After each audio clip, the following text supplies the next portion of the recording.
It all started out like a regular day.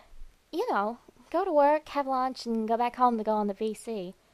I booted up the PC, and after waiting a couple of minutes for it to start up, I opened Google Chrome to check my YouTube messages and Facebook invites. Oh, you know, the usual stuff. After checking some stuff, I switched on the television to watch some cartoons while waiting for some YouTube videos to be uploaded. I saw some SpongeBob SquarePants, and since nothing else was on, considering it was 2 a.m., I thought, why not?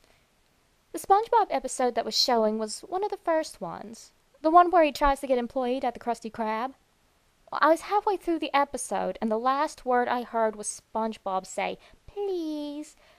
And then my entire power grid went down. Since I lived away from the city, there were hardly any lampposts outside, so I couldn't see anything.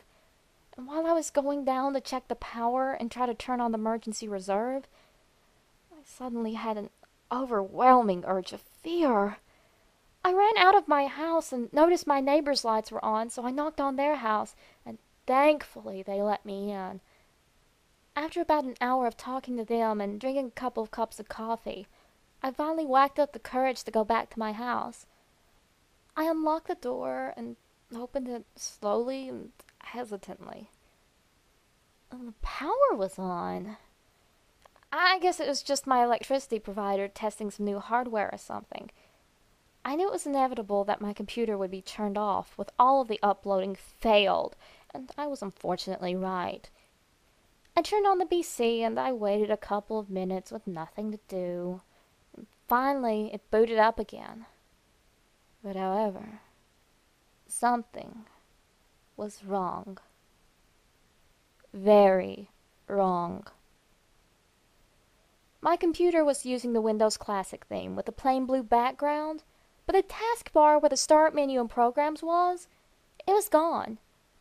I could also see a message box in the middle of the screen that displayed some Chinese square characters with a title, Is3dpl3ase.exe. I started worrying that a virus had gotten into my computer, so I didn't click on any of the provided buttons, yes or no. I knew a friend who lived in China for a couple of years, and since he was only staying down the road from where my house was, I decided to call him up. I hesitated to give him a call since it was very early. However, this wasn't a laughing matter, so I called him up. When he answered, he sounded tired and pissed off. Probably because I called him at 3:17 a.m. I mean, who wouldn't? I finally got him to get off his ass and walk to my house. After a very slow 5 minutes of waiting, he arrived with a quiet knock on the door.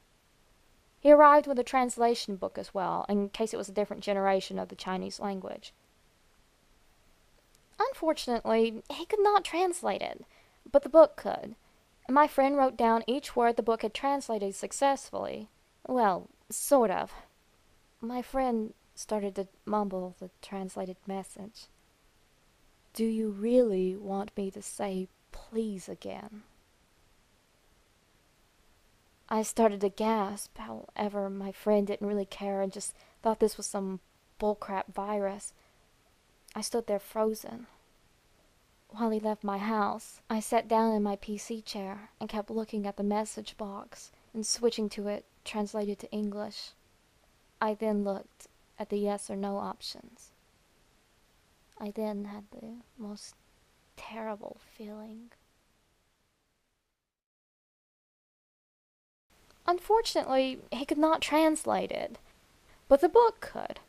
My friend wrote down each word that the